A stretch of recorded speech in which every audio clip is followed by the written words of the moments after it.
This is Don Lombardi, and he owns DW Drums. And we go back, God, millennium, about 1964. Yeah, that would be about right. Yeah, this is the factory. So he's taking me on a tour. Even 60, maybe even 63. I think Could have been about 64. 18. Yeah. We were young whippersnappers. Yeah. This is the UV spray booth where they do the UV clear coat, which sends up no emissions in the air. Wow. Very environmentally friendly. This is so fabulous. We turn them there as soon as we can to be sure it levels off as it's going around. Wow. This is fairly new for us within the last 5 years. So most of our spraying was done by hand in there when we came up with the UV coated clear. Of course. Hey, David. This is where we do. Louis, I talked to him yesterday. He's off today. He and Ray are custom airbrush specialists. So anything anybody would want on a drum set, we can do it by hand painting it or by lacquer. Ray, friend of mine for a long time. Ray's below, right? Yeah. So these are some samples of drums we did, like for Neil Peart. This is various combinations of his 3 tours. These were samples we did with them, which is actually inlay. It's actually flake material, yeah. And we lay it on. And then these are all different types of woods. They're not painted at all. Black oak, red mahogany. Man. That's fabulous. And we did, of course, the Yeah. So basically, you can do anything that you want. God, the view.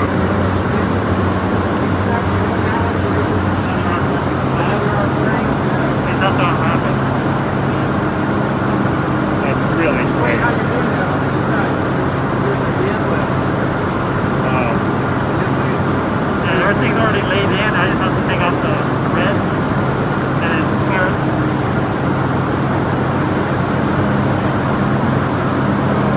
Your imagination can run wild. Yeah. This is where we do all the oil finish drums. Okay. This is where we do the actual lacquer.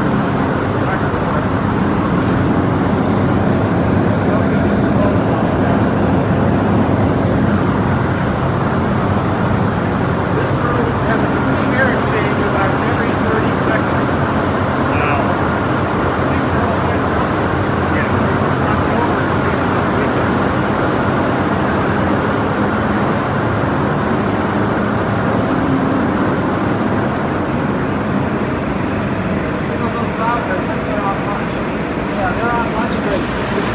Wow, this is where we do all the sanding and finish trims. Because if you order a lacquer drum set, it goes between spraying lacquer, sanding, cardboard and sanding, lacquer and sanding. Yeah.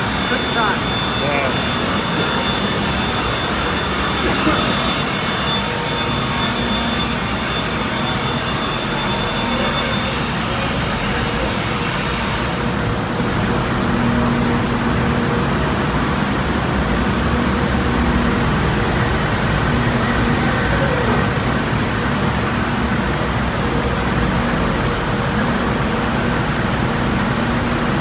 That presses for the...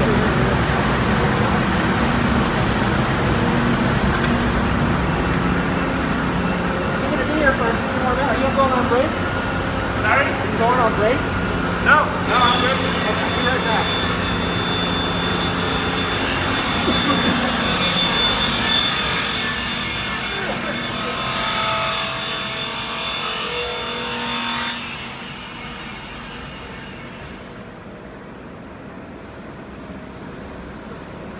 That's beautiful. One of our biggest challenges is how do you put a drum set through all at the same time? Other companies will have machines that are set up to drill all one side all day, and it just Yeah.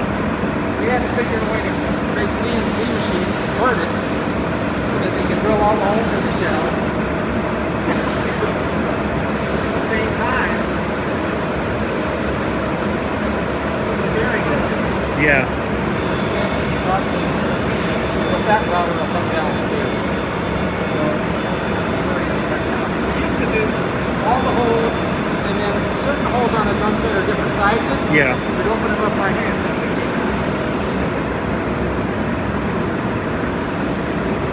Which drills all the different sizes. Oh, it's it's a multi one of those. It takes 7 or 8 minutes to do it, but we don't make that many drums compared to others. Yeah. And when it comes out of there, it's all done. Yeah. Otherwise, if you do it by hand and you have a bad night and you ruin the hole on this, You ruin the whole thing. The whole kit goes down. Yeah. Wow.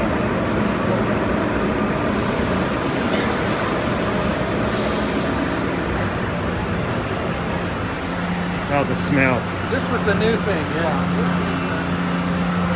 I mean, for us, we started in 78 when I was living in Santa Monica, when I had drum workshop as a teaching studio, 72 to 77, giving lessons. Then when I bought Jeffco dies and molds, we moved to Gardena for 2 years. Then we moved to Newbury Park 1980 to 1990. 1990 to 2000, we moved to my two houses here in 15,000 square feet. Newbury Park was 1,500 square feet. Then we moved here in 2000. What's the square footage here? 55 here and 50 for the warehouse. Everything starts at 30-second ply veneers. So most all of the substrates are maple, Yeah. but we can do any combination of wood that somebody would want. Gretsch is gum on the inside, maple on the outside. Okay. I'll show you one of our tricks. So the first thing we do is we make what we call plies. If you think of plywood, these are plywood Yeah. machines. These will make 4x8s for Home Depot. But for us, a ply is 3 or more pieces of thin wood put together. And then later bend around. Once they make it here,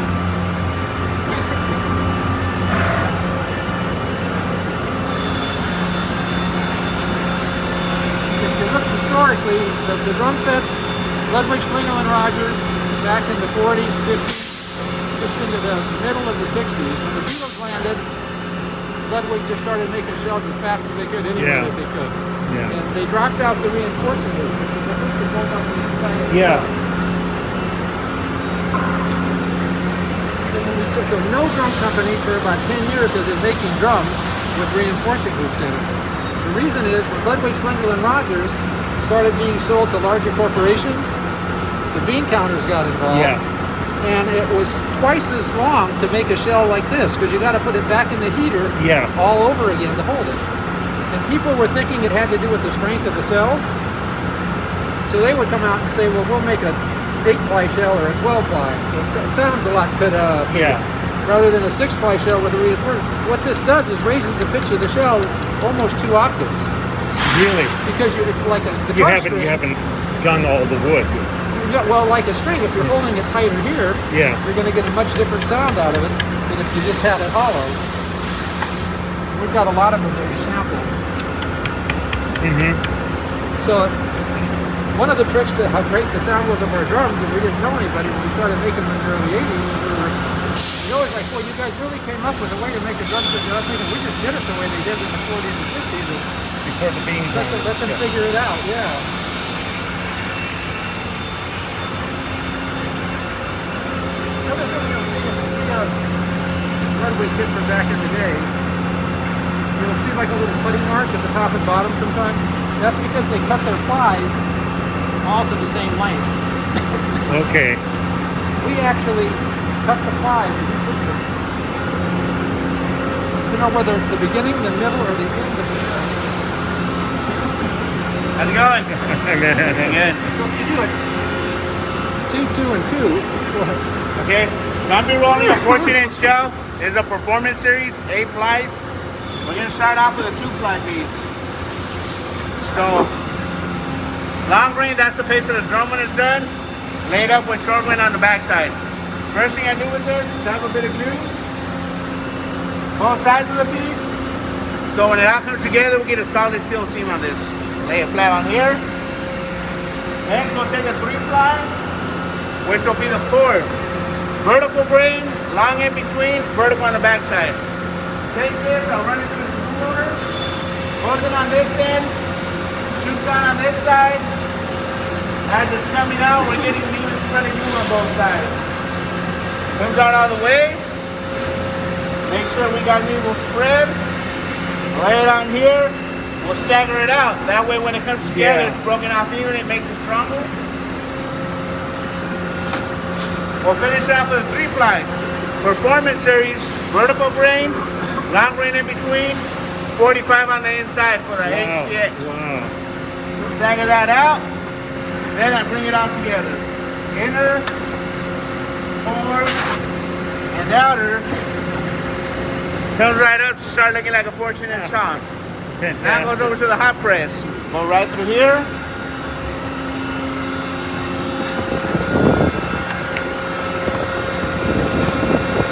Push it down all the way. Outside the press. Making sure everything stays down. Goes outside, bring down the inside. Lock my machine in place, and then I set my timer. This press will give the shell 2,600 pounds of pressure per square inch. It's heated a little under 200 degrees, and the shell cooks in here for 7.5 to 8 minutes. Okay. When it's done cooking, a hot steamy shell comes out of this hot press. It goes from a hot press into a cold press. That press will give it the same 2,600 pounds, cools the shell down, catalyzes all the glue. By the time it's out, we'll have a solid round shell ready to get cut down, hand it over to our next Wow. On that process. No other company does that. Yeah, so hot and cold for every side. We do everything from a 6, which is that big around, to a 24, which is our bigger base that you carry in-house. Wow. And I have a hot and cold coming out so you can feel the difference between both. Come this way. Yeah. So this one's already been cooled down.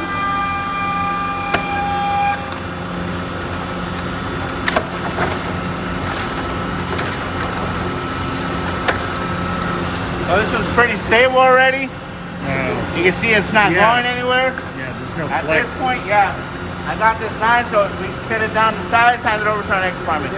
This will be an 18 by 22 base drum. Now getting one out of the hot press. And that'll go into this one.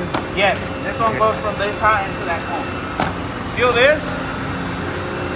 Oh yeah. Yeah, you feel the difference? Yeah. And then if you squeeze It's hot. it, you can see all this movement still going on. Yeah. So it's still a dead shell. So it goes in here. Goes outside of this press, bring down the inside. Now we're cooling it down under pressure. And that's the way our DW shells are made. That really sets the adhesive. Yeah, it and sets everything down and makes sure it cools down just like in the normal round state. Yeah. So by the time it's out, it's gonna stay round. That's so Yeah. good, Chen. Cool, man. Thank you. Yeah, thank you. You're welcome. They sound round and they are round. Yeah.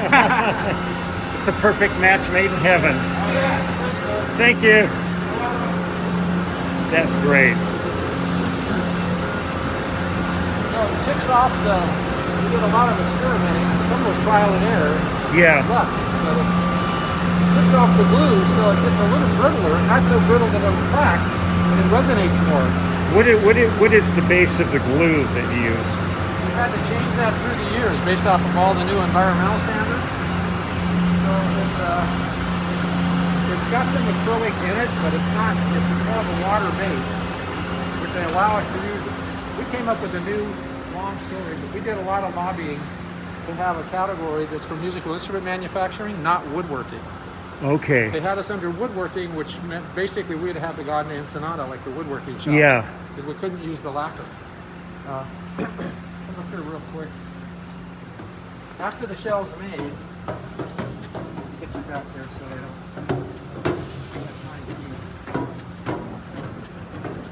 This is far more interesting than a meal, I assure you. Yeah, we can. Whatever you need a fit for a studio or anything. This is where they come up. They're completed now more than usual. You can pick a normal size shell.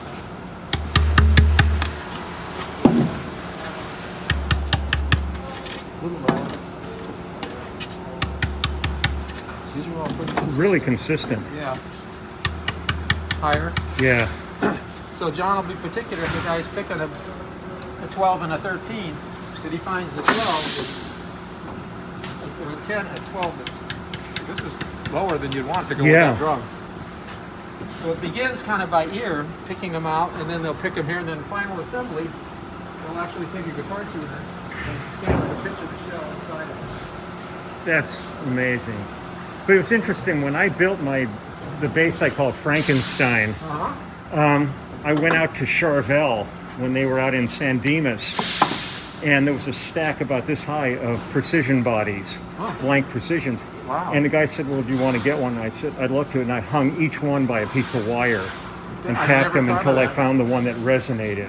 I never thought of that. Yeah, and it made all the difference in the world to have a piece of wood that sang before you did anything to it. Well, that was Because some of them were dead as a doornail. You hit them and it was just a dead thud, but that one had just this resonance that was really something. it's different.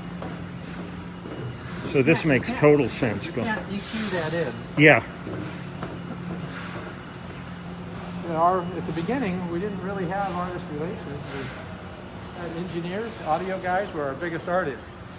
yeah, And we put them in their studio, and the guys would come through and play, and they'd call me and say, "Hey, I hadn't heard that you were making drums."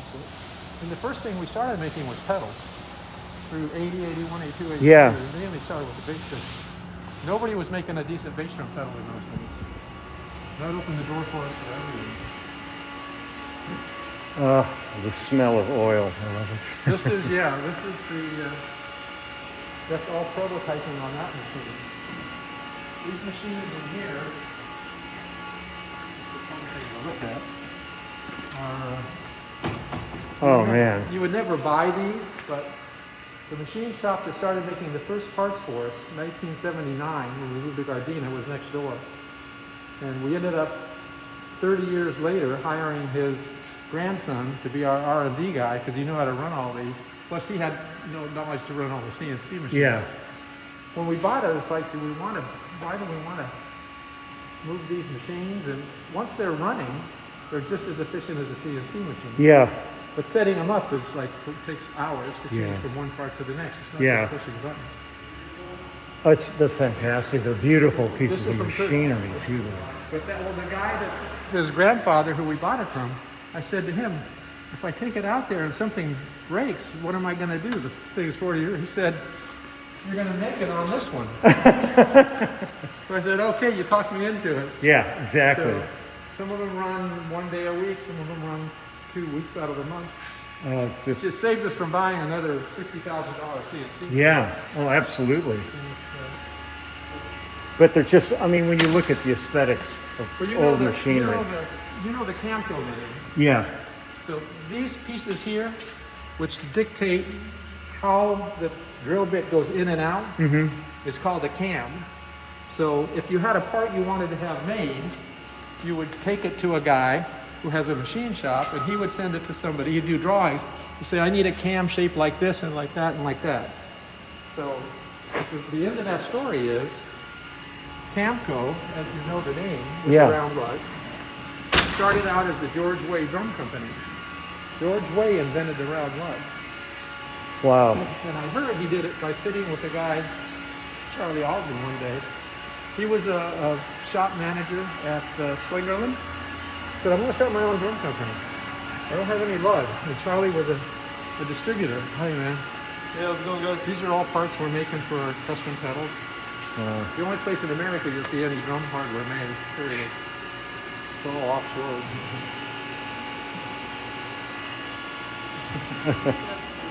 Oh man. He said to this guy, he said he wants to start his own drums. He said, I don't have any lugs. And the guy, the distributor, said, you know, I got 1,000 tenor saxophone mouthpiece caps that are the wrong size. I don't know if they're any good or not. So that's how we drilled it and posted it on there and made it round just as a mock-up. Wow. Then he was doing business and making drums called George Way Drums. And the guy who was making his parts was the John Rochon Cam Company, the guy who made cams. He ended up owing him so much money, not a good businessman. The guy said, I'll take over your business. No, I'll just call it the Cam Company Drums. And that's how And Camco. Camco. Wow. Yeah, anyway. Wow. What a great story. This is kind of the history of the first pedal we made, the DW5000. This is a little newer version. This is basically the Camco pedal updated. I got a patent on a plate, got patents on springs internal, and the shape of the can.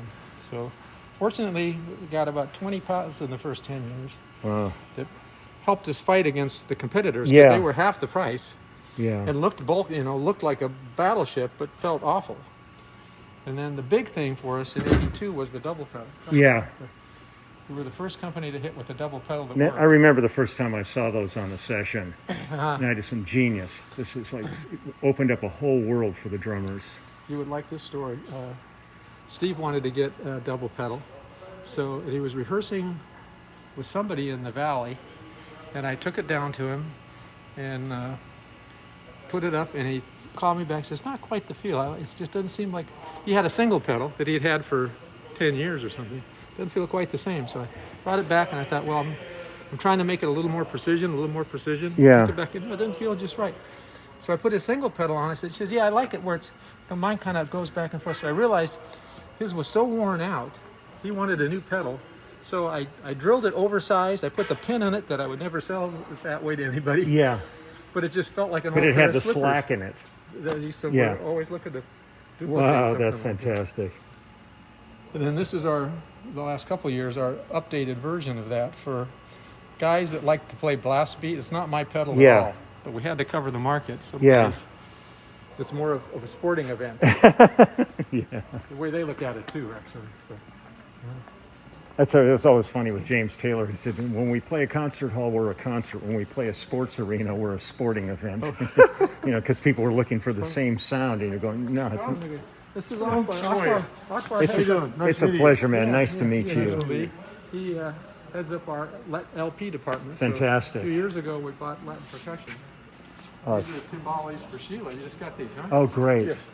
So it's kind of a unique look. So any weird sound sources, interesting new things, eclectical stuff. Oh, this is beautiful. It's a Disneyland of parts. It actually all That's where works. it comes from, though. Just Yeah, exactly. Right. experimenting and So I wanted to get into percussion. Growing up, it was gun bops. yeah, They were downtown LA, yeah, and they were it in the 50s. yeah. There wasn't much to be found, that's for No. sure. And then LP came in the early 60s and brought everything offshore and outpriced them. But we got into it a little bit in 2008, and then the economy stopped. Yeah, And then the opportunity came up when my son heard that Fender was selling their musical instrument division, which included LP. It was a good, timing was perfect for us. that's great. The market was, you want to buy low, and it was, they were Exactly. ready, they needed to move it to go on with what they were going to do next. So Yeah, it was funny when I bought my first bass and amp, electric. I got them at Stein. Sure, when Stein it on was Vine. when it was in the Musicians Union before they Okay. were across the street. He had a little shop in the union itself. interesting. I didn't know that. Yeah, it was probably around that 64. Okay. Somewhere around yeah, there. That would be right. Yeah. Thanks, Doc. This is great. Thank you, man. meeting This is great. I love it. Oops, I hear Yeah, so many guys. I mean, LP is like, that's the standard for all the percussionists that I work Yeah, with. we so. keep coming out with. I mean, it was a great lesson ongoing. I use it for teaching the guys that work here. How a big company like LP can There's Sheila. really not pay a lot of attention to quality control. All they look at is how much are we making. Well, if, Yeah. if we make it cheaper and sell it for less, we'll make a little more. Well, but Yeah, think when you about have that mentality, eventually somebody might not be buying it anymore. I had to fix a bunch of things. Yeah, it's try and keep the. I guess it is. oh, Hey, this there is. you are. Hi, how you doing, man? This is the showroom. You probably saw we robbed the almond kit back again. Yeah. Oh, yeah. He's playing on it today and tomorrow. Oh, awesome. Our timing was just a minute off. This gets a little bit, it's when we're here every day and the people are coming through, because we haven't been here every day Yeah. since March, it's obviously a little bit more organized. We're going to take Neil's R30 kit and put it behind Oh, glass, fantastic. behind glass here as kind of a memorial. You know, that's great. I mean, Yeah. that's still so shocking that Yeah. he's gone. Yeah, yeah. Heartbreaking. Yeah, what? It's funny, yesterday was the 47th anniversary of the release of Spectrum that we did with Oh, Billy Cobham. already, wow. Yeah, it's just hard to imagine. It feels like yesterday we were in the studio and they said 47 years. Oh. It's like, holy crap. Russ said that's how he got his first DW pedal. Did he ever tell you that? Yeah, no. Billy told him you got to try. Billy was playing. I remember taking thanks. I will see it. He was playing- Thank you. he was playing at the Coach House, which is Uh-huh. down at. So I drove down there and took him 2 pedals, and he wanted to try them. I was nervous just meeting him. Yeah. It's like, is he going to like it? Is he? Took it down on the sound check, put it up, and said, "Yeah, this is great." Yes. This is Lee Stolar, a longtime friend. Hi, how are you? It's a pleasure. How are you? She's our head accounting person. That's not her department, though. It's all my department, yeah. Do you happen to recall the documents for production screw products? Production for no. I mean, I know what you're talking about when we bought it. I'm sorry? When we bought it from Rich, Yeah. where you find the document? I had all the documents and I'm looking for them right now. I'll look through my old files. Because I got archival stuff going all the way back. You have a what? I have archival stuff going all the way back. I don't remember seeing that. I'll look through it and let you know. I can tell you what the folder looks like. It's a manila folder and it was handwritten. It's probably up there somewhere. I know, I think some of the boxes might have fallen apart. So I'll look over there and let you know. if you find it, let me know. I will right away. All right, thank you. Thanks. Nice meeting you. That's all right. Sounds good. Now so these are customer service Okay. offices and all the accounting. So when we moved in here, we went next door, we took the salespeople that were in cubicles all out there, Uh-huh. moved them across the street. And then I cordoned off that end area to get into the doing drum channel. It was always the family joke. I always Yeah. always loved teaching as much as anything, and I built the website in 2006, 2007 with a fairly good sized company that I found out 2 years later had no idea what they were doing. Jesus. They just, then you're gonna sue them, or you're gonna just start all over Yeah. again. So I just started all over again. This is final assembly area Oh, okay. when we started, when we came in, went around that. You see all kinds of different drum stuff in this. How you doing? Hey man, how you doing? So, Absolutely. This is the heartbeat. famous, right? This is where it's happening. He's got, we keep him, he tunes every drum, which John Good used to also. Oh, So fantastic. we call it. I'm doing good, man. How are you? Oh, No, let's be brave. Good to see you. It's a pleasure. you could get carpal tunnel. You have to be careful. This is so cool. I love it. It's great meeting you.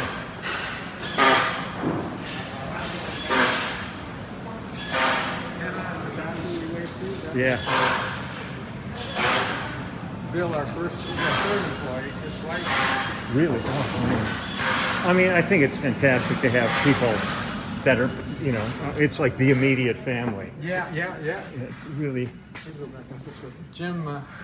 Jimmy, their son, of course, I knew when they were pregnant. Wow. It runs the shipping department. that's what's amazing. It's like when I work with Russ and when his son Nathaniel's working, and I remember him when he was born. Yeah. And all of a sudden you've got, when we're in the studio and he goes, Dad, could you go around the toms one more time? It stops me in my tracks. Well, I'm going to shut this off then. Don, thank you so much for the visit here. you. Thank you so much for letting me. More on memory lane, soon to come. Absolutely. Okay. Thanks for that.